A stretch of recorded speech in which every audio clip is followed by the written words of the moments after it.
அஸ்ஸலாமு அலைக்கும் வரஹ்மத்துல்லாஹி வபரகாத்துஹு. கண்ணியம் நிறைந்த எல்லாமல்ல அல்லாஹுவின் நல்லடியார்களே, துஆ மனன நிகழ்ச்சியில் மார்க்கம் நமக்கு கற்றுத்தந்திருக்கிற பிரார்த்தனைகளை ஒவ்வொன்றாக கற்றறிந்து வருகிறோம். அல்லாஹும் அல்லாஹுடைய தூதர் ஸல்லல்லாஹு அலைஹி வஸல்லம் அவர்களும் இந்த பிரார்த்தனையை குறித்து பல்வேறு இடங்களில் நமக்கு சிறப்பித்து சொல்லியிருப்பதை நாம் அறிகிறோம். பிரார்த்தனை அதுதான் வணக்கம் என்ற அளவிற்கு அல்லாஹுடைய தூதர் அவர்கள் நமக்கு சொல்லித்தர்றான். இப்போ ஒரு மனிதன் தனக்காக பிரார்த்தித்துக் கொள்வது மார்க்கத்தில் ஆர்வமூட்டப்பட்டுள்ளது, சிறப்பித்து கூறப்பட்டுள்ளது. அல்லாஹ் அதையே விரும்புவதாக சொல்லி காட்டுகின்றான்.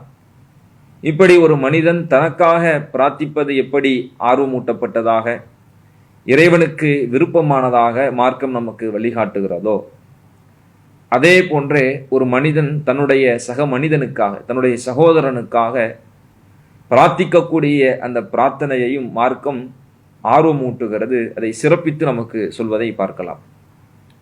அல்லாஹுடைய தூதர் ஸல்லல்லாஹு அலைஹி வஸல்லம் அவர்கள் அதை பல்வேறு சந்தர்ப்பங்களில் நமக்கு உணர்த்தி இருக்கிறார். அதுல ஒரு கட்டத்தில் நேரடியாகவே நமக்கு சொல்லி காட்டுறாங்க, மன் தஆ லி அஹீஹி பிலஹ்ரில் கைப், யார் தன்னுடைய சகோதரனுக்காக மறைவில் பிரார்த்திப்பாரோ, முன்னாடி பக்கத்தில் இல்லாம அவர் இல்லாத சந்தர்ப்பத்தில் அவருக்காக வேண்டி அவரை நினைத்து யார் பிரார்த்தனை செய்வாரோ, காலல் மலக்குல் முவக்கலு பிஹி, அவருக்கென்று நியமிக்கப்பட்டிருக்கிற அந்த வானவர் ஆமீன், அல்லாஹ் அதை அப்படியே ஆக்கி தரட்டும் என்று பிரார்த்தனை செய்வார். பிறகு அந்த வானவர் பிரார்த்திப்பாராம், வலக்க பிமிஸ்லின், உனக்கும் இவ்வாறே ஏற்படட்டும், உனக்கும் இவ்வாறே அல்லாஹ் அமைத்து தரட்டும் என்று பிரார்த்திப்பார். அப்போ ஒரு மனிதர் தன்னுடைய சக சகோதரனுக்காக, சக தோழனுக்காக, தம்முடைய சக மனிதனுக்காக வேண்டி பிரார்த்திப்பாங்கன்னு சொன்னா அந்த பிரார்த்தனைக்கு கிடக்கிற சிறப்பு என்ன?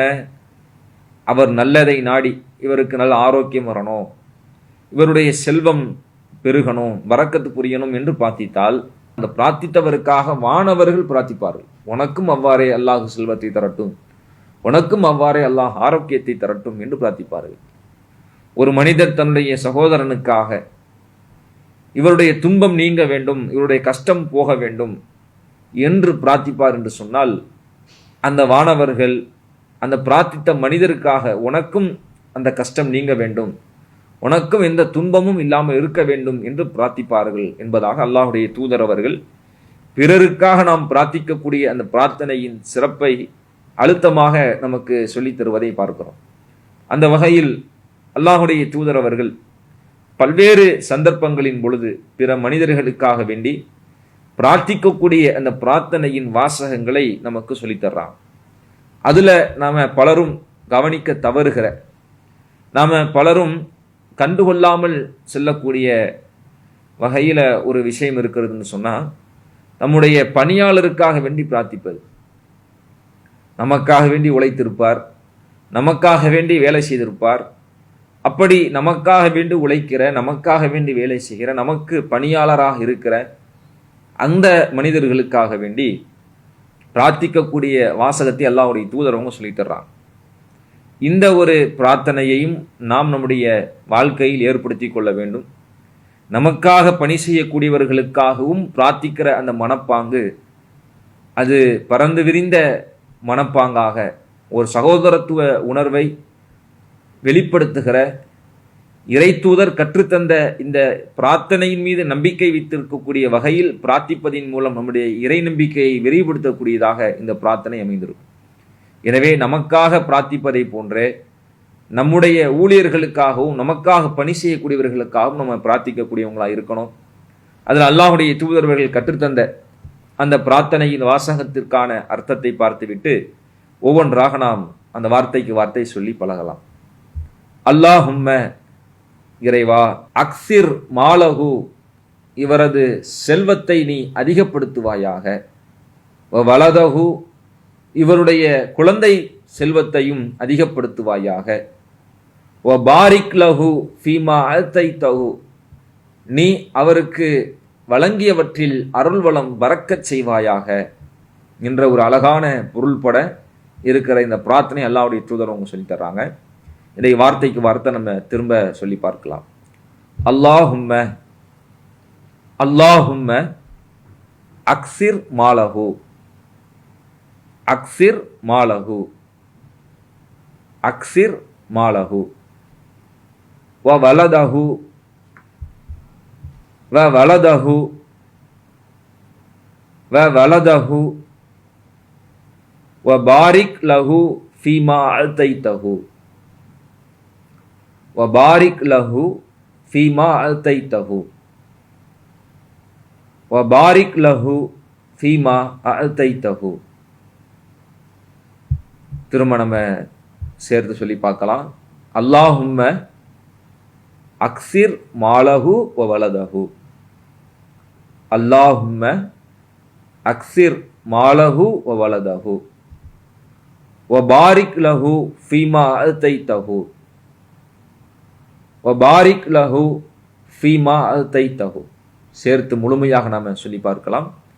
அல்லாஹும்ம அக்ஸிர் மாலஹு வ வலதஹு வ பாரிக் லஹு ஃபீமா அல்தைத்தஹு அல்லாஹும்ம அக்ஸிர் லஹு மாலஹு வ வலதஹு வ பாரிக் லஹு ஃபீமா அல்தைத்தஹு. இப்படி ஒரு மனிதர் தன்னுடைய சக ஊழியருக்காக வேண்டி, தனக்கு பணி செய்யக்கூடிய, தனக்கு வேலை செய்யக்கூடிய ஊழியர்களுக்காக வேண்டி பிரார்த்திக்கக்கூடிய வாசகத்தை அல்லாஹ்வுடைய தூதரவங்க கற்றுத் தந்திருக்கிறாங்க. அதுபோலவே தம்முடைய உடன் பிறந்த சகோதரருக்காக வேண்டி பிரார்த்திக்கக்கூடிய பிரார்த்தனையின் வாசகத்தையும் அல்லாஹ் தன்னுடைய திருமறையில் சொல்லி காட்டுகின்றார். நபி மூசா அலைஹிஸ்ஸலாம் அவர்கள் தூர்சீனா மலைக்கு இறைவனுடைய அந்த வகி செய்தியை, அந்த ஏட்டை பெற்று வருவதற்காக சென்று விட்டபோது அந்த சமுதாயத்தை அவர்களுடைய சகோதரராக இருக்கிற நபி மூசா அலைஹிஸ்ஸலாம் அவர்களுடைய சகோதரராக இருக்கிற ஹாரூன் அலைஹிஸ்ஸலாம் அவங்க தான் பார்த்துட்டு வர்றான்.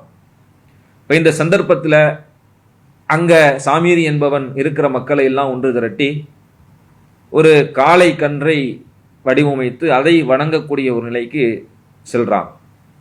இப்போ இதை பார்த்து அந்த சமுதாயத்தை ஹாரூன் அலைஹிஸ்ஸலாம் அவங்க கண்டிக்கிறாங்க. இது தப்புன்னு சொல்லி அவங்கள தடுக்க பார்க்குறாங்க. அவங்க கேட்கல. இந்த நேரத்தில் அந்த ஹாரூன் அலைஹிஸ்ஸலாம் அவர்கள் அல்லாஹ்விடத்தில் செய்த அந்த பிரார்த்தனையின் வாசகத்தை அல்லாஹ் தன்னுடைய திருமறையில நமக்கு நினைவூட்டி சொல்லி தருகின்றான். நாம் நமக்காக எப்படி பிரார்த்திக்கிறோமோ அதே மாதிரி நம்முடைய உடன் பிறந்த சகோதரர்களுக்காக பிரார்த்திக்கிற அந்த தன்மை நம்மிடத்தில் இருக்க வேண்டும். அதுவும் பலரிடத்தில் ஒரு கவனக்குறைவாக விடப்படக்கூடிய அல்லது ஒரு அலட்சியமாக ஒரு பொருட்படுத்தாத ஒரு நிலையாக இருப்பதை பார்ப்போம். நம்முடைய உடன் பிறந்த சகோதரர்களுக்காக பிரார்த்திக்கிற அந்த பிரார்த்தனை அதுவும் நமக்கான பிரார்த்தனையாக இறைவனிடத்தில் ஒப்புக்கொள்ளக்கூடிய வகையில் நமக்கு அமையக்கூடும். எனவே இந்த பிரார்த்தனையை மனமிட்டு கொண்டு நம்முடைய சகோதரர்களுக்காகவும் இந்த பிரார்த்தனை நாம் பிரார்த்திக்கக்கூடியவர்களாக இருக்கணும். அந்த வாசகத்தை நம்ம பார்க்கலாம். ரப்பி, என் இறைவா, இகுஃபிர்லி, என்னை மன்னிப்பாயாக. இதை நம்ம பிரித்து சொல்லும் பொழுது இகுஃபிர்லிங்கிறோம். சேர்த்து சொல்றதா இருந்தால் ரப்பிகுஃபிர்லி என்று வரும். இகுஃபிர்லி, என்னை மன்னிப்பாயாக. வலி அஹி, என்னுடைய சகோதரனையும் மன்னிப்பாயாக. வ அதுஹில்னா ஃபி ரஹ்மதிக, எங்களை உன்னுடைய அருளில் நுழைத்துக் கொள்வாயாக. வ அதுஹில்னா ஃபி ரஹ்மதிக, எங்களை உன்னுடைய அருளில் நுழையச் செய்வாயாக. வ அன்த அர்ஹமுர் ராஹிமீன், நீயே கருணையாளர்களுக்கெல்லாம் கருணையாளனாவாய். வ அன்த அர்ஹமுர் ராஹிமீன், நீயே கருணையாளர்களுக்கெல்லாம் கருணையாளனாவாய். இப்போ வாசகத்தை நம்ம ஒன்று ஒன்றாக திருப்பி சொல்லி பார்க்கலாம். ரப்பிகுஃபிர்லி, ரப்பிகுஃபிர்லி, ரப்பிகுஃபிர்லி. வலி அஹி, வலி அஹி, வலி அஹி. வ அதுஹில்னா ஃபி ரஹ்மதிக, வ அதுஹில்னா ஃபி ரஹ்மதிக, வ அதுஹில்னா ஃபி ரஹ்மதிக, வ அதுஹில்னா ஃபி ரஹ்மதிக. வ அன்த அர்ஹமுர் ராஹிமீன், வ அன்த அர்ஹமுர் ராஹிமீன். வ அன்த அர்ஹமுர் ராஹிமீன். சேர்த்து சொல்லி பார்க்கலாம். ரப்பிக்ஃபிர்லி வலி அஹி, ரப்பிக்ஃபிர்லி வலி அஹி வ அத்கில்னா ஃபீ ரஹ்மதிக வ அத்கில்னா ஃபீ ரஹ்மதிக வ அன்த அர்ஹமுர் ராஹிமீன் வ அன்த அர்ஹமுர் ராஹிமீன். முழுமையாக சொல்லி பார்க்கலாம். ரப்பிக்ஃபிர்லி வலி அஹி வ அத்கில்னா ஃபீ ரஹ்மதிக வ அன்த அர்ஹமுர் ராஹிமீன். ரப்பிக்ஃபிர்லி வலி அஹி வ அத்கில்னா ஃபீ ரஹ்மதிக வ அன்த அர்ஹமுர் ராஹிமீன். ரப்பிக்ஃபிர்லி வலி அஹி வ அத்கில்னா ஃபீ ரஹ்மதிக வ அன்த அர்ஹமுர் ராஹிமீன். இன்ஷா அல்லாஹ் நாளைய தினம் மற்றொரு துவாவோடு நாம் சந்திக்கலாம். அஸ்ஸலாமு அலைக்கும் வரஹ்மத்துல்லாஹி வபரகாத்துஹு. அல்லாஹு அக்பர், அல்லாஹு அக்பர்.